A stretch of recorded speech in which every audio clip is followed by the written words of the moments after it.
മിശിഹായിൽ അനുഗ്രഹീതരായവരെ, ദിവ്യകാരുണ്യ ഈശോ ഈ ദിവസം നിങ്ങളെല്ലാവരെയും സമർത്ഥമായി അനുഗ്രഹിക്കുകയും അവിടുത്തെ കൃപകൾ കൊണ്ടും അനുഗ്രഹങ്ങൾ കൊണ്ടും നിങ്ങളെ ഓരോരുത്തരെയും നിറയ്ക്കുകയും ചെയ്യട്ടെ എന്നും പ്രത്യേകമായിട്ട് പ്രാർത്ഥിക്കുകയാണ്. പുതിയ ഒരു മാസത്തിലേക്ക് നമ്മൾ പ്രവേശിക്കുമ്പോൾ ഈ ഒരു മാസത്തിന്റെ സർവ്വകൃപകളും അനുഗ്രഹങ്ങളും ഈശോ നിങ്ങൾക്ക് ഓരോരുത്തർക്കും നൽകട്ടെ. ഈ മാസത്തിലെ ഓരോ ദിവസവും നിങ്ങളുടെ അധ്വാനങ്ങളിലും പ്രയത്നങ്ങളിലും എല്ലാം ഈശോ നിങ്ങളുടെ കൂടെ ഉണ്ടായിരിക്കട്ടെ, നിങ്ങളുടെ കുടുംബത്തിൽ ഉണ്ടായിരിക്കട്ടെ എന്ന് പ്രത്യേകമായിട്ട് പ്രാർത്ഥിക്കുകയാണ്. ഇന്നു മുതൽ 25 നോമ്പിലേക്ക് നമ്മൾ പ്രവേശിക്കുകയാണ്. ഈശോയുടെ പിറവി തിരുനാളിന് ഒരുക്കമായിട്ടുള്ള ദിവസങ്ങൾ. എല്ലാ വർഷവും നമ്മൾ നമ്മുടെ പ്രായം എത്രയുണ്ടോ അത്രയും 25 നോമ്പുകൾ നമ്മൾ എടുത്തിട്ടുണ്ട്, അല്ലെങ്കിൽ ഈശോയുടെ പിറവി നമ്മൾ തിരുനാളായിട്ട് ആഘോഷിച്ചിട്ടുണ്ട്. ഈ ഒരു പിറവി തിരുനാള് വ്യത്യസ്തമായ ഒരു അനുഭവമായിട്ട് മാറണം. എല്ലാ വർഷവും നമ്മൾ ആചരണമായിട്ട് നടത്തിയിരുന്നുവെങ്കിൽ ഈ വർഷത്തെ ഈശോയുടെ പിറവി ഒരു അനുഭവമായിട്ട് മാറുവാൻ തക്ക വിധത്തില് ഈ ദിവസങ്ങളിൽ നമ്മുടെ ഹൃദയത്തെയും നമ്മുടെ മനസ്സിനെയും നമ്മുടെ ശരീരത്തെയും ഒരുക്കുവാനായിട്ട് നമുക്ക് പ്രത്യേകമായിട്ട് സാധിക്കട്ടെ. ഇന്നത്തെ വായനയിലൂടെ വിശുദ്ധ ലൂക്കാസ് സുവിശേഷത്തിന്റെ 1-ാമത്തെ അധ്യായത്തിന്റെ 5 മുതലുള്ള തിരുവചന ഭാഗങ്ങളിലൂടെ ഈശോനാഥൻ എങ്ങനെയാണ് ഈ നോമ്പ് അനുഷ്ഠിക്കേണ്ടത് എന്നും ഈശോയുടെ പിറവിക്ക് വേണ്ടി ഒരുങ്ങേണ്ടത് എന്നും നമുക്ക് പറഞ്ഞു തരുന്നുണ്ട്. യോഹന്നാന്റെ ജനനത്തെക്കുറിച്ചുള്ള അറിയിപ്പാണ്. യോഹന്നാന്റെ ജനനം എങ്ങനെയായിരുന്നു എന്ന് ഈ തിരുവചനത്തിലൂടെ പഠിപ്പിക്കുമ്പോൾ ഈശോയുടെ പിറവിക്ക് വേണ്ടി നമ്മൾ ഓരോരുത്തരും ഒരുങ്ങേണ്ടത് എങ്ങനെയെന്നും ഈ വചനത്തിലൂടെ പഠിപ്പിക്കുന്നുണ്ട്.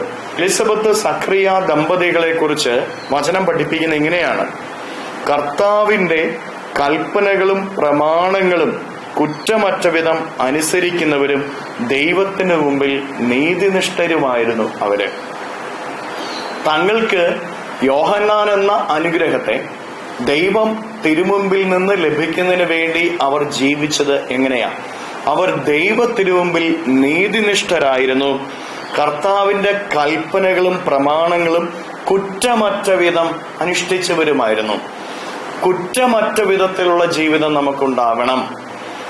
ഈ ക്രിസ്തുമസ് നമുക്കൊരു അനുഭവമായിട്ട് മാറണമെങ്കിൽ കുറ്റമറ്റ വിധത്തില് ഈ ദിവസങ്ങളിൽ ഈശോയുടെ പിറവി തിരുനാളിന് വേണ്ടി ഒരുങ്ങുവാനായിട്ട് നമുക്ക് ഓരോരുത്തർക്കും സാധിക്കണമെന്ന് ഈ തിരുവചന ഭാഗം വ്യക്തമായിട്ട് നമ്മെ ഓരോരുത്തരെയും പഠിപ്പിക്കുകയാണ്. ദൈവ തിരുമുമ്പിൽ നീതിനിഷ്ഠതയോടുകൂടെ നമ്മൾ ജീവിക്കുക, അത് കുറ്റമറ്റ ജീവിതമാണ്. നീതി പ്രവർത്തിക്കുക എന്ന് പറഞ്ഞു കഴിഞ്ഞാൽ എന്താണെന്ന് നമുക്കറിയാം. അർഹമായത് അർഹമായ വിധത്തിൽ അർഹമായവർക്ക് നൽകുന്നതാണ് നീതി എന്ന് പറയുക. ദൈവത്തോട് നമ്മൾ നീതി പുലർത്തണം, മനുഷ്യരോട് നമ്മൾ നീതി പുലർത്തണം, നമ്മളോട് തന്നെ നമ്മൾ നീതി പുലർത്തണം, പ്രകൃതിയോട് നമ്മൾ നീതി പുലർത്തണം. ദൈവത്തോട് നീതി പുലർത്തുന്നത് എങ്ങനെയാ? ദൈവത്തിന് എന്താണോ അർഹമായിട്ടുള്ളത് അത് അർഹമായ വിധത്തിൽ അർഹമായ സമയത്ത് നൽകുന്നത്, അത് ദൈവത്തോട് നീതി പുലർത്തുന്ന. എന്താ ദൈവത്തിന് അർഹമായത്? നമ്മുടെയൊക്കെ ജീവിതം തന്നെയല്ലേ? വിശുദ്ധി നിറഞ്ഞു നിൽക്കുന്ന നമ്മുടെ ഓരോരുത്തരുടെയും ജീവിതം തന്നെയാണ് ദൈവത്തിന് അർഹമായത്. അത് അർഹമായ വിധത്തിൽ നമ്മൾ കൊടുക്കണം. നമ്മുടെ ജീവിതത്തെ പരിപൂർണമായിട്ടും ദൈവത്തിന് ഈ ദിവസങ്ങളിൽ കൊടുക്കുക എന്നുള്ളതാണ്. ദൈവത്തിനല്ലാതെ നമ്മുടെ ജീവിതത്തിൽ മറ്റാർക്കും കയറിയിറങ്ങാനായിട്ട് ഇടയാകാൻ കൊടുക്കരുത്. ദൈവം നമ്മുടെ ജീവിതത്തിൽ കയറിയിറങ്ങണം എന്ന് പറഞ്ഞു കഴിഞ്ഞാൽ തിന്മ നമ്മൾ പ്രവർത്തിക്കരുത്. ഈ യോഹന്നാന്റെ ജനനത്തെക്കുറിച്ചുള്ള അറിയിപ്പ് ദൂതൻ സക്രിയ എലിസബത്ത് ദമ്പതികൾക്ക് കൊടുക്കുമ്പോൾ നമ്മൾ തിരുവചനത്തിൽ കാണുന്നുണ്ട്, വീഞ്ഞോ മറ്റ് ലഹരി പദാർത്ഥങ്ങളോ അവൻ ഉപയോഗിക്കുകയില്ല. വീഞ്ഞും ലഹരി പദാർത്ഥങ്ങളും ഉപയോഗിക്കുകയില്ല എന്ന് പറഞ്ഞു കഴിഞ്ഞാൽ തിന്മ പ്രവർത്തിക്കത്തില്ലെന്ന്. ശരീരത്തിന്റെ പരിശുദ്ധിയെ നശിപ്പിക്കുന്ന വിധത്തിലുള്ള ഒരു പ്രവൃത്തിയും അവനിൽ നിന്നുണ്ടാവുകയില്ല എന്നുള്ളതാണ്. അതുകൊണ്ട് പ്രിയപ്പെട്ടവരെ, ഈ നോമ്പനുഷ്ഠാനം നമ്മുടെ ശരീരത്തിന്റെ പരിശുദ്ധിയെ നശിപ്പിക്കുന്ന യാതൊന്നും ഉണ്ടാവരുത്. ദൈവം നമ്മുടെ ശരീരത്തിൽ നമ്മുടെ ജീവിതത്തിൽ കയറി ഇറങ്ങണം. ദൈവം നമ്മുടെ ജീവിതത്തെ അനുഗ്രഹിക്കണം. അതിനുവേണ്ടി നമ്മൾ ഓരോരുത്തരും ചെയ്യേണ്ട ഒരു കാര്യം ഇതാണ്: നമ്മുടെ ജീവിതത്തിൽ തിന്മ പ്രവർത്തിക്കാതിരിക്കുക. വിശുദ്ധമായ ഒരു ജീവിതം, നമ്മളെ തന്നെ നിയന്ത്രിച്ചുള്ള ഒരു ജീവിതം. പ്രിയപ്പെട്ടവരെ, നോമ്പിന്റെ ദിവസങ്ങളിൽ നമ്മൾ നിയന്ത്രിക്കുന്നത് ഇറച്ചി, പാല്, അല്ലെങ്കിൽ മുട്ട, മീന്, ഇങ്ങനെയുള്ള കാര്യങ്ങളാണ്.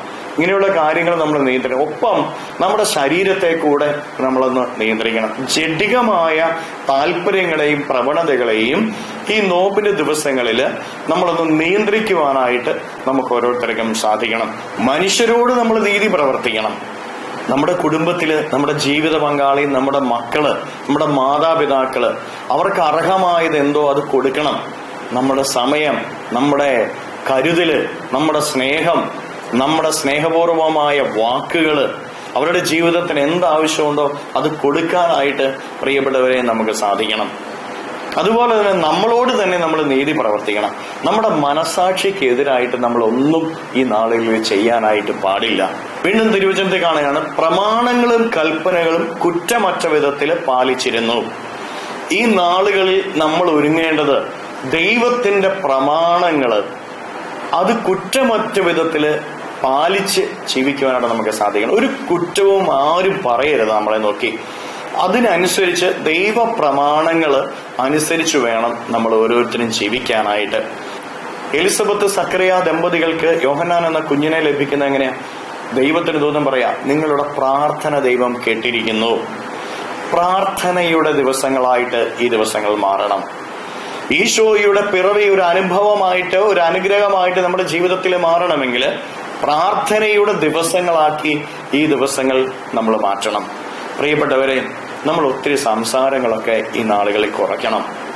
നമ്മൾ കൂടുതൽ ദൈവവചനം ധ്യാനിക്കണം. കൂടുതലായിട്ട് പ്രാർത്ഥന ഈ ദിവസങ്ങളിൽ നമ്മുടെ ജീവിതത്തിൽ ഉണ്ടായിരിക്കണം. എന്ത് ചെയ്താലും അതെല്ലാം പ്രാർത്ഥനയോടുകൂടെ നമ്മൾ ചെയ്തു കഴിഞ്ഞാൽ പ്രിയപ്പെട്ട ദൈവമക്കളെ, ഈശോയുടെ പിറവി ഒരു അനുഭവമായിട്ട്, ഒരു അനുഗ്രഹമായിട്ട് നമ്മുടെ ഓരോരുത്തരുടെയും ജീവിതത്തിൽ മാറും. കരങ്ങൾ യാചനയോടെ പിടിച്ച് നമ്മുടെ ജീവിതത്തെ പ്രത്യേകമായിട്ട് ഈശോയുടെ കരങ്ങളിലേക്ക് സമർപ്പിച്ച് ഈശോയെ അനുഗ്രഹിക്കണമേ എന്ന് അപേക്ഷിച്ച് സ്തുതിക്കാം. ഹല്ലേലൂയ, നന്ദി, hallelujah, hallelujah, hallelujah, hallelujah, hallelujah, hallelujah. കർത്താവായ ഈശോയെ, മക്കളെ ഓരോരുത്തരെയും സമർപ്പിക്കുന്നവരെ ഓരോരുത്തരെയും അനുഗ്രഹിക്കുകയും ആശീർവദിക്കുകയും ചെയ്യണമേ.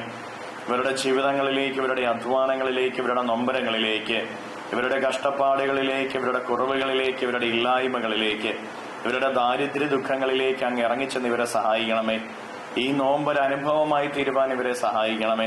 കർത്താവേ, ഇവരുടെ ഭവനത്തിൽ അങ്ങ് വസിക്കണമേ, ഇവരുടെ കൂടെ ഉണ്ടായിരിക്കണമേ. Hallelujah, hallelujah, hallelujah, hallelujah. നിത്യം പിതാവും പുത്രനും പരിശുദ്ധാത്മാവുമായി സർവേശ്വര എന്നേക്കും. ആമേൻ.